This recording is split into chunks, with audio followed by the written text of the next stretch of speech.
नमस्कार, मैं अनिल पुसत्कर। स्वागत है आपका ग्रिप्स.इन में। बात करते हैं खरी खरी, बात करते हैं स्वाधीनता पर्व की। हर भारतीय के लिए कल 15 अगस्त गर्व का दिन है। अंग्रेजों से हम मुक्त हुए थे, आज़ाद हुए थे। गोरे अंग्रेजों से तो आज़ादी मिल गई, लेकिन काले अंग्रेजों से आज़ादी मिलना बाकी है। तो बात आज आज़ादी की, आज़ादी कोरोना से, आज़ादी गरीबी से और आज़ादी अफवाहों से।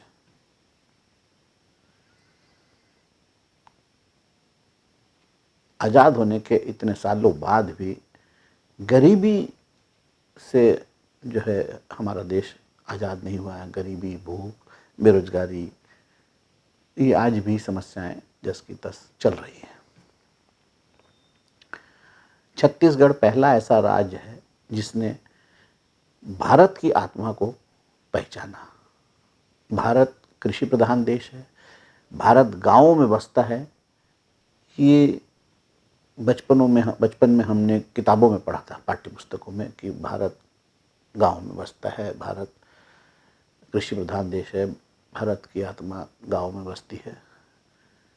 लेकिन छत्तीसगढ़ सरकार ने इसको पहचाना, भूपेश बघेल ने पहचाना, और भूपेश बघेल ने ही गांव को गरीबी से आज़ादी दिलाने के लिए कदम उठाए, फैसले उठाए। गरीबी के खिलाफ गोबर को हथियार बनाया। स्वदेशी का नारा सालों चला, लेकिन हम देशी जो गाड़ियाँ थी, साइकिलें थी, मोटरसाइकिलें थी, सब भूल भाल गए, सब विदेशी है। लेकिन गोबर को गरीबी से लड़ने का अचूक हथियार मानकर भूपेश बघेल सरकार ने पहल की है, वो काबिल तारीफ है।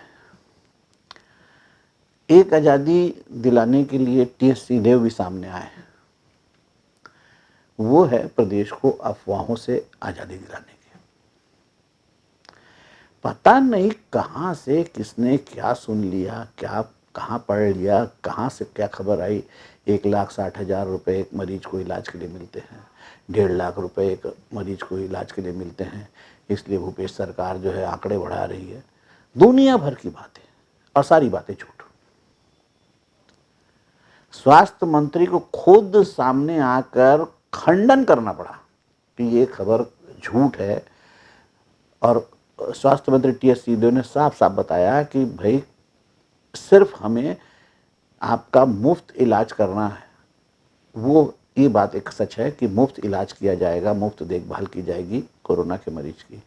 पैसे मिलने की सारी बातें, चाहे देश से हो चाहे विदेश से हो, किसी एनजीओ से हो, अंतर्राष्ट्रीय जो स्वास्थ्य संगठन है उससे हो, सब झूठ। अब बताइए, सरकार कोरोना से लड़ रही है, अब पता नहीं कौन से तत्व है, कहाँ छुपे हैं, कहाँ किस बिल में है। कभी कभी तो ऐसा लगता है जो पत्थर उठाओगे नीचे से बिच्छू ही निकलेगा। यहाँ ऐसा अफवाह, ऐसे जहर, राजनीतिक द्वेष। अरे सरकार काम कर रही है तो यहाँ पे कांग्रेस भाजपा की बात थोड़ी ना, देख के पेशेंट थोड़ी ना भर्ती करते हैं। कांग्रेस का है तो भर्ती करो, भाजपा का भगा दो। कोरोना का देख के आ रहा है क्या? नहीं नहीं, मेरे को सिर्फ कांग्रेस के ही लोगों को पकड़ना है, भाजपा के लोगों को नहीं पकड़ना है। बीमारी में राजनीति, गजब। तो अफवाहों से भी आज़ादी की जो ताकत लगा रहे हैं टी.एस. सिंहदेव, वो प्रशंसनीय है। उन्होंने एक और ट्वीट भी किया है कि केंद्र सरकार का जो अनुमान है 63,000 अगस्त के अंत तक हो जाना है कोरोना पॉजिटिव केस को, उसको हम 23,000 तक रोक लेंगे। और सही बात है, उनकी बात में दम लगता है, क्योंकि अभी तक 14,000 ही हो पाए हैं एक्टिव केस हमारे प्रदेश में। कुल मिलाकर आज तक 14,300 कुछ एक्टिव केस हुए हैं। 15 दिन बचे हैं अगस्त के, 15 दिन में 50,000 बढ़ जाना संभव नहीं लगता। केंद्र का वो अनुमान, पता नहीं केंद्र सरकार का अनुमान किस आधार पे था, किसने किया, कौन सर्वे किया, या कहाँ से ये बात आई, या केंद्र सरकार का अनुमान है भी या नहीं, या ये भी अफवाह है, ये भी तय नहीं है। लेकिन चूंकि स्वास्थ्य मंत्री टी.एस. सिंहदेव एक जिम्मेदार आदमी, उन्होंने कहा कि केंद्र सरकार के अनुमान है कि 63,000 हो जाना चाहिए, हम इसको 23,000 में रोक लेंगे। तो उनकी बात बिल्कुल जायज़ लगती है कि 23,000 से ज़्यादा जो है वो आगे नहीं बढ़ पाएगा कोरोना पॉजिटिव इस महीने के अंत तक। और सरकार के जो इंतजाम हैं, स्वास्थ्य मंत्रालय के, हेल्थ वर्करों के, डॉक्टरों के, एनजीओ के और जो डिस्ट्रिक्ट एडमिनिस्ट्रेशन के कह लीजिए, पूरी सरकार, पूरी छत्तीसगढ़ भूपेश बघेल सरकार के जो एफर्ट है इसमें, वो तारीफ़ के काबिल है। और उनकी जितनी तारीफ़ की जाए कम है कि उन्होंने 2 बार लॉकडाउन भी बीच में लगाया और कोरोना को कंट्रोल करने के लिए हर संभव वो कदम उठा रहे हैं। कोरोना से आज़ादी बहुत ज़रूरी हो गई है। कोरोना से भी आज़ादी ज़रूरी है, गरीबी से भी आज़ादी ज़रूरी है और अफवाहों से भी आज़ादी ज़रूरी है।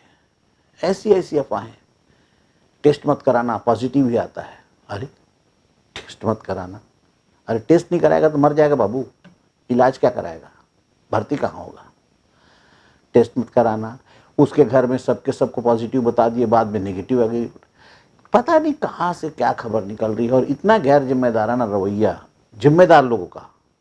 उसमें मैं बहुत सारे जो एक्टिविस्ट हैं, राजनीतिक जो कार्यकर्ता हैं, उनका भी नाम शामिल होना चाहिए कि इस तरह की अफवाहों को बल दे रहे हैं। इस तरह की जो सोशल मीडिया में उनको जो कहीं से मैसेज मिलता है उसको फॉरवर्ड कर रहे हैं बिना देखे।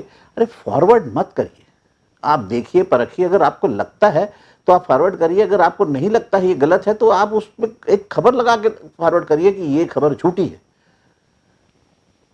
सरकार का जो विभाग है वो कार्रवाई कर रहा है जो भी फेक खबर फैला रहे हैं उनके खिलाफ, और ये कार्रवाई बहुत तेज होनी चाहिए और ज़रूरत से ज़्यादा होनी चाहिए। इसमें कोई भी नरमी नहीं बरती जानी चाहिए, जितनी सख्ती होनी चाहिए सख्ती बरती जानी चाहिए, क्योंकि ये हमारे प्रदेश के आखिर अमन चैन का मामला है। लोग डरने लगे, लोगों को डराया जा रहा है। उम्मीद है अगले साल झंडा जब फहराएंगे तो न कोरोना होगा, न अफवाहें होंगी और न गाँव में गरीबी होगी। गांव की गरीबी भी जो है गोबर से, मुख्यमंत्री गोबर से जो है गांव की गरीबी को हरा लेंगे। गांव आर्थिक आज़ादी को प्राप्त कर लेगा। आर्थिक आज़ादी की ओर गांव बढ़ चुके हैं और छत्तीसगढ़ की उन्नति के लिए ये जो है मील का पत्थर साबित होगा। नमस्कार, अगले अंक तक के लिए दीजिए मुझे इजाज़त। जय हिंद, जय भारत, जय Chhattisgarh. For more information, log on to www.clips.in.